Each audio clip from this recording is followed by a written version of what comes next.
8th CBSE Maths Exponents and Powers 10.1ல 4th sumல first subdivision நம்ம பார்க்க போறோம். இப்போ இந்த சம்மை எப்படி செய்யறது அப்படின்னு பார்த்தீங்கன்னா பொதுவாகவே கீழே என்ன இருக்குது அப்படின்னு பார்த்தீங்கன்னா 2 raised to the power இருக்கு. ஓகே, மேலே என்ன இருக்குது 8ங்கிற நம்பர் இருக்குது. அப்போது 8 வந்து 2 raised to the power என்ன மாதிரி எழுதலாம் அப்படின்னு பார்த்தீங்கன்னா 8 ஃபேக்டரைஸ் பண்ணால் என்ன ஆகும் பாருங்கள். அப்போ 2 cube அப்படிங்கிறதா 8 இருக்க இடத்துல 8 எடுத்துட்டு அந்த இடத்துல நம்ம 2 cubeன்னு எழுத போகிறோம். அப்போ பாருங்கள் 2 raised to the power, ஏற்கனவே அங்கே பவர் -1 இருக்குல்ல, அதை மேலாப்பில் எழுதுகிறோம், into 5 raised to the power 3 divided by 2 raised to the power -4. இப்போது நமக்கு ஒரு ஐடென்டிட்டி தெரியும், என்னன்னு கேட்டிங்கன்னா இப்போ பவர் வந்து a raised to the power எழுதிக்கலாம். a raised to the power m, the whole power n is equal to a raised to the power m into n.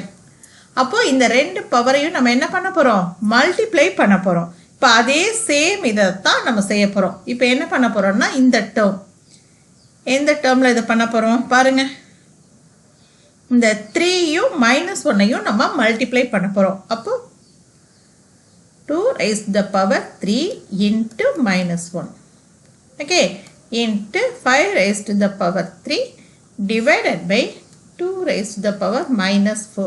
இப்போ இது ரெண்டையும் மல்டிப்ளை பண்ண நமக்கு என்ன ஆன்சர் கிடைக்கும், 2 raised to the power -3 நமக்கு கிடைக்கும், into 5 raised to the power 3 divided by 2 raised to the power -4.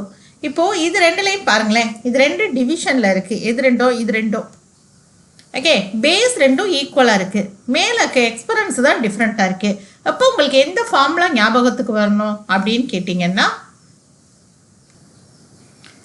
நமக்கு ஞாபகம் வர வேண்டிய ஃபார்முலா, ரெண்டு இதுவுமே பேஸ் ரெண்டு ஈக்குவலாக இருக்குது, டிவிஷனில் இருக்குது அப்படின்னா என்ன ஃபார்முலா ஞாபகத்துக்கு வரணும், a power m divided by a raised to the power n is equal to a raised to the power m minus n.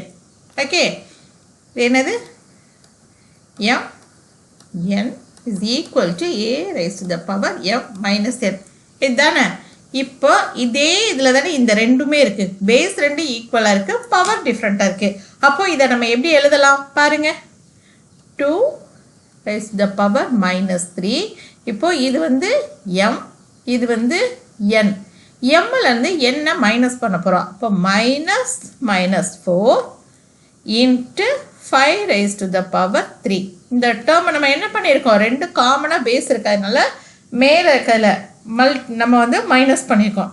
2 raised to the power -3 -4. Okay, இப்போ இந்த மைனஸ் இன்ட்டு மைனஸ் ப்ளஸ் ஆகிடும். அப்போ என்னவா இருக்கும், 2 பாருங்கள், 2 raised to the power 3 +4. இப்போ answer என்னது, 2 raised to the power 1. அப்போ இந்த 1 அப்படிங்கிறத எழுதலாம், எழுதாமலும் இருக்கலாம். 2 raised to the power 1 into 5 raised to the power 3. இப்போ இது எல்லாத்திலையும் நம்ம எழுத போகிறோம். எப்படின்னா 2 raised to the power 1னா 2, 5 raised to the power 3னா 3 times 5 எழுதணும். இப்போ இது எல்லாத்தையும் மல்டிப்ளை பண்ணணும். 2 into 5 அப்படிங்கிறது 10, 5 into 5ன்றது 25, 10 into 25 அப்படிங்கிறது என்ன 250. அப்போது இதுக்கு ஆன்சர் என்னது 250 அப்படிங்கிறது தான் இந்த சம்மோட ஆன்சர். இவ்வளோ தான் இந்த சம். ஓகே, அடுத்து நம்ம செகண்ட் சப்டிவிஷன் எப்படி செய்கிறது அப்படிங்கிறத பார்க்கலாம். ஒவ்வொரு இடத்துலையும் எந்தெந்த ஐடென்டிட்டி நம்ம யூஸ் பண்ணுறோன்றது சைடில் எழுதிட்டே வர்றது ரொம்பவே பெஸ்ட்டு. ஓகே, இப்போ நம்ம செகண்ட் சப்டிவிஷன் எப்படி செய்கிறது அப்படிங்கிறத பார்க்கலாம். இப்போ இந்த மாதிரி ஒரு சம் கொடுத்து எப்படி செய்கிறது அப்படின்னா ஃபஸ்ட்டு இதுக்கு என்ன ஐடென்டிட்டி யூஸ் பண்ண போகிறோமோ அதை சைடில் எழுதிக்கலாம். பாருங்கள், a raised to the power -m is equal to 1 divided by a raised to the power m. இதை தான் நம்ம இப்போது யூஸ் பண்ண போகிறோம். அப்போது இந்த இடத்துல எப்படி வரும், 1 divided by 5 raised to the power 1ன்னு வரும். அதே மாதிரி 1 divided by 2 raised to the power 1ன்னு வரும்.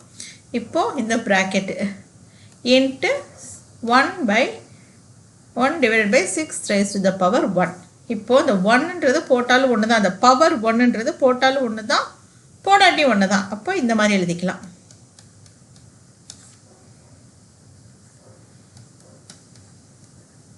இப்போது இது ரெண்டையும் மல்டிப்ளை பண்ணால் என்ன கிடைக்கும் 1 1 into 1 1 5 into 2 இது ரெண்டையும் மல்டிப்ளை பண்ணுங்கள் 5 into 2 10 into 1 by 6 இப்போ இது ரெண்டையும் மல்டிப்ளை பண்ணணும் இது ரெண்டையும் மல்டிப்ளை பண்ணணும் அப்போ 1 into 1 1 10 into 6 60 இப்போ 1 divided by 60 அப்படிங்கிறது தான் இந்த சம்மோட ஆன்சர் இவ்வளோ தான் இந்த சம் ஓகே உங்களுக்கு புரியணுன்றதுக்காக தான் இந்த இது இப்போ அவ்வளோதான் இந்த சம் இப்போ நம்ம 8th CBSE Maths Exponents and Powersல 10.1ல 4th சம் ஃபுல்லாகவே நம்ம பார்த்தாச்சு அடுத்து 5th சம் எப்படி பார்க்குறது அப்படிங்கிறத நம்ம பார்க்கலாம்